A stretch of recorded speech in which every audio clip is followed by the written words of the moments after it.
अल्फाजों की दुनिया में आपका स्वागत है मेरे दोस्तों। वैसे आज की कहानी तो थोड़ी इमोशनल है, लेकिन चलिए कोई बात नहीं, सुनते हैं एक नए अंदाज के साथ। तो कहानी का शीर्षक है खामोश आंसू से उगती उड़ान। गांव के एक कोने में एक छोटी सी लड़की रहती थी। उसका नाम रहता है आरती। माँ उसे जन्म देकर चली गई थी और पिता की आंखों में बस एक ही सपना था, बेटी को कभी भी माँ की कमी महसूस न हो। पर किसे पता था जो घर बसाया गया वही औरत का सबसे बड़ा दुख बन जाएगा। पिता ने दूसरी शादी की। नई माँ कमला देवी बाहर से तो बहुत मीठी लेकिन अंदर से जहर थी। पिता के सामने बेटी बेटी कहती थी और उनके पीछे नौकरानी। सुबह 4 बजे उठना, झाड़ू पोछा करना, चूल्हा बर्तन करना, और गलती हो जाए तो तू तो बोझ है, याद रखना। ये शब्द आरती के कानों में रोज गूंजते। पिता जब बीमार पड़ गए और कुछ सालों में चल बसे, तब तो आरती की दुनिया ही उजड़ गई। अब न कोई ढाल थी और न ही कोई सुनने वाला। कमला देवी ने आरती की पढ़ाई रुकवा दी। लड़कियों को पढ़ाकर क्या करना। 12 साल की उम्र में उसके हाथों में किताब नहीं बल्कि बर्तन थे। रात में जब सो जाते, आरती चुपके से पुराने फटे किताबों के पन्ने निकालती और लालटेन की हल्की रोशनी में पढ़ती। आंसू कागज पे गिरते, पर उसने हार नहीं मानी। 18 साल की होते ही कमला देवी ने फैसला किया, अब तेरी शादी तय करवा दूंगी। लड़का शहर में रहता है, नौकरी करता है, पर दिल से कठोर है। आरती ने मना किया, रोई, गिड़गिड़ाई, पर उसकी आवाज़ किसी ने नहीं सुनी। शादी हो गई। आरती ने सोचा शायद अब मेरी जिंदगी बदल जाए, पर ससुराल में भी वही कहानी थी। पति न समझदार न सहारा, सास के ताने, पति की बेरुखी और रोज का अपमान। कई रातें आरती ने तकिए में मुंह छिपाकर रोते हुए गुजार दी। क्या मेरी जिंदगी बस यहीं तक रुकी है? एक दिन पड़ोस की दादी ने आरती से कहा, बेटा तुम तो बहुत समझदार हो, तो तुम सिलाई क्यों नहीं सीख लेती? यही वो पल थे जहाँ से कहानी बदली। आरती ने चुपचाप सिलाई शुरू की। घर में दिन भर घर का काम करती, रात में मशीन चलाती। उंगलियां छिल गई, पीठ दुखने लगा, पर आंखों में अब उम्मीद थी। धीरे धीरे उसके बनाए कपड़ों की तारीफ होने लगी, आर्डर बढ़े, नाम फैलने लगा। एक दिन पति ने कहा, तुम कमाने लगी हो? आरती ने पहली बार सिर उठाकर जवाब दिया, हाँ, और अब खुद के लिए जीऊंगी। उसने शहर में छोटा सा बुटीक खोला। जो लड़की कभी बोझ कहलाती थी, आज लोग उसे दीदी कहकर सामान देते थे। कमला देवी एक दिन उसके सामने खड़ी थी, बूढ़ी और कमजोर। आरती ने बदला नहीं लिया, बस इतना ही कहा, मैं उस दिन रोई थी पर टूटी नहीं। आज आरती सिर्फ सफल नहीं है, बल्कि उन लड़कियों की आवाज़ है जो चुपचाप सब कुछ सहती हैं। आरती की जिंदगी अब थोड़ी संभल चुकी थी। बुटीक चल रहा था, नाम होने लगा था, पर दिल के जख्म अभी भी गहरे थे। रात को दुकान बंद करके वो अक्सर आईने के सामने खड़ी होती और खुद से पूछती, क्या सच में मैं खुश हूँ? बस इतना मजबूत बनना सीख गई हूँ। आरती की सफलता उसके पति को चुभने लगी। लोग तारीफ करते तो उसका चेहरा सख्त हो जाता। एक दिन गुस्से में बोला, औरत ज़्यादा उड़ने लगे तो सोच लो घर टूट रहा है। आरती चुप रही, पर उसके अंदर कुछ टूट गया जब पति उसे तानों से मारने लगा, तेरे पैसों से मुझे कोई मतलब नहीं, ज़्यादा होशियार मत बन। एक दिन सास ने उसके गहने अलमारी से निकाल लिए। आरती ने पूछा तो जवाब मिला, घर की जरूरत है। वो जानती थी ये जरूरत नहीं, सजा है। अब आरती के पास न माँ थी, न पिता, और न ही कोई ऐसा जिसके कंधे पर सर रखकर वो रो सके। वो छत पर जाकर आसमान देखती और खुद से कहती, काश मेरी माँ जिंदा होती। उस रात वो बहुत रोई, इतना कि सुबह आंखें खुलना मुश्किल हो गया। एक दिन जब वो दुकान से लौटी तो देखा पति ने घर में दूसरी औरत को बैठा रखा था। वह बोली, अब यही मेरी जिंदगी है। आरती की सांस रुक गई। तो मैं क्या हूँ? उसने कांपती आवाज में पूछा। तब उसके पति ने कहा, बस एक काम वाली जो कमा कर लाती है। उस रात आरती घर से निकल गई, न बैग न पैसे, बस आंखों में आंसू और दिल में दर्द। रेलवे स्टेशन की बेंच पर वह बैठकर पूरी रात कई बार रोती रही और कई बार सोचा यही सब खत्म कर दूं, पर फिर माँ की आवाज़ जैसे उसके कानों में गूंजी, मेरी बेटी इतनी कमज़ोर नहीं है। सुबह होते ही आरती ने खुद से वादा किया, अब किसी के सहारे नहीं जीऊंगी। उसने किराए पर एक छोटा सा कमरा लिया, दिन में बुटीक, रात में ऑनलाइन सिलाई क्लास।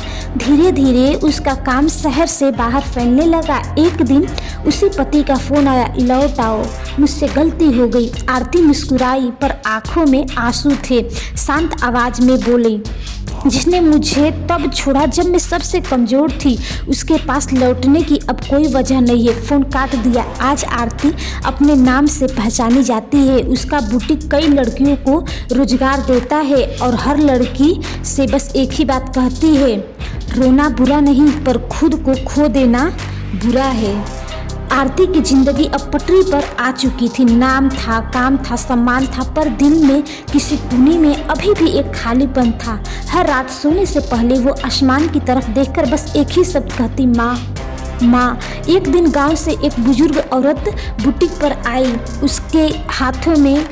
उसके हाथ कांप रहे थे, आंखों में नमी। उसने आरती को दूर से देखते हुए बोली, बिटिया तुम बिल्कुल अपनी माँ जैसे दिखती हो। आरती चौंक गई। आप मेरी माँ को जानती थी? बुजुर्ग औरत फूट फूट कर रो पड़ी। उसने बताया, आरती की माँ बीमार थी, बहुत बीमार। वो मरना नहीं चाहती थी, वो तो आरती को बड़ा होते देखना चाहती थी। मरने से पहले उसने एक चिट्ठी लिखी थी अपनी बेटी का नाम, लेकिन सौतेली माँ ने वो चिट्ठी कभी आरती तक पहुँचने ही नहीं दिया। वो चिट्ठी बुजुर्ग औरत ने पुरानी पीली पड़ चुकी एक चिट्ठी आरती के हाथ में रख दी। हाथ कांपने लगा, आंसू चिट्ठी पर गिरने लगी। चिट्ठी में लिखा था, मेरी बेटी आरती, जब तू ये पढ़ेगी शायद मैं इस दुनिया में न रहूं, पर याद रखना तू बोझ नहीं है, तू मेरी सबसे बड़ी ताकत है। अगर कभी तुझे कोई रुलाए तो रो लेना, पर टूटना मत। तू बहुत आगे जाएगी। तेरी माँ हर सांस में तुझसे प्यार करती है। आरती जमीन पर बैठ गई और बच्चों की तरह रोने लगी। माँ, मैं टूट गई थी पर हारी नहीं। उस दिन उसने पहली बार दिल खोलकर खूब रोया। आरती ने फैसला किया, अब वो सिर्फ अपने लिए नहीं बल्कि उन सभी लड़कियों के लिए जिएगी जिनकी आवाज़ दबा दी जाती है। उसने एक फ्री सेंटर खोला बेसहारा लड़कियों के लिए, जहां वो सिर्फ सिलाई नहीं हिम्मत सिखाती है। एक दिन आरती अपनी माँ के तस्वीर के सामने खड़ी थी, आंखों में आंसू, होठों पे मुस्कान। माँ देखो, माँ देखो माँ, आपकी बेटी आज किसी की मजबूरी नहीं, किसी की मिसाल है।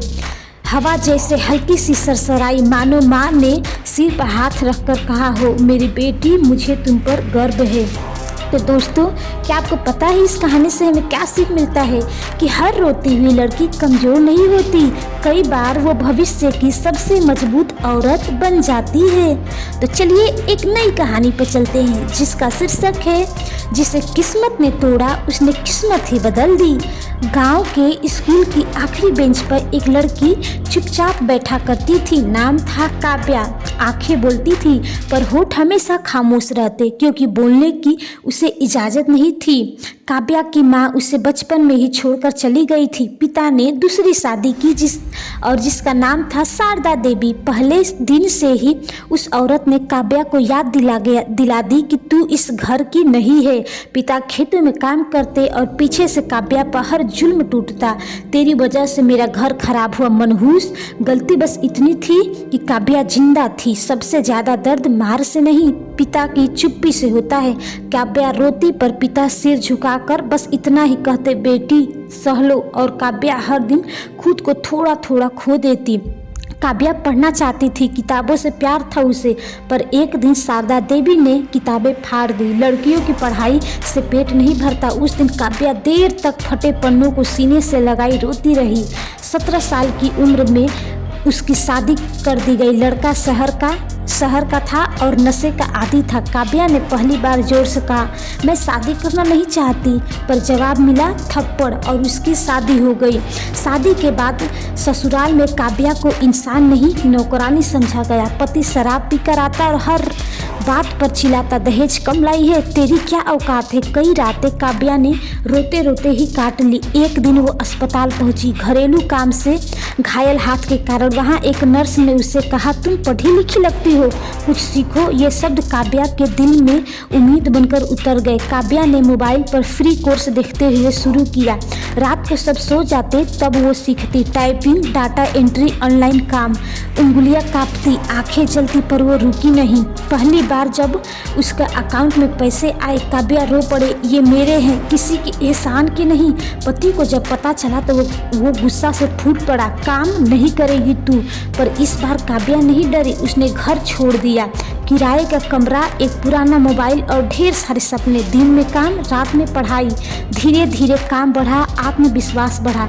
आज काव्या एक सफल फ्रीलांसर है। उसने अपने जैसे लड़कियों के लिए ऑनलाइन ग्रुप बनाया, जहां वो एक ही बात कहती हैं, अगर तुम आज रो रही हो तो याद रखना, तुम हार नहीं रही हो बल्कि मजबूत बन रही हो। एक दिन वही सौतेली माँ उसके सामने खड़ी थी, मदद मांगते हुए। काव्या ने बदला नहीं लिया, बस कहा, मैंने बहुत सहा है, अब बस आगे बढ़ना चाहती हूँ। और वो मुस्कुराकर आगे बढ़ गई।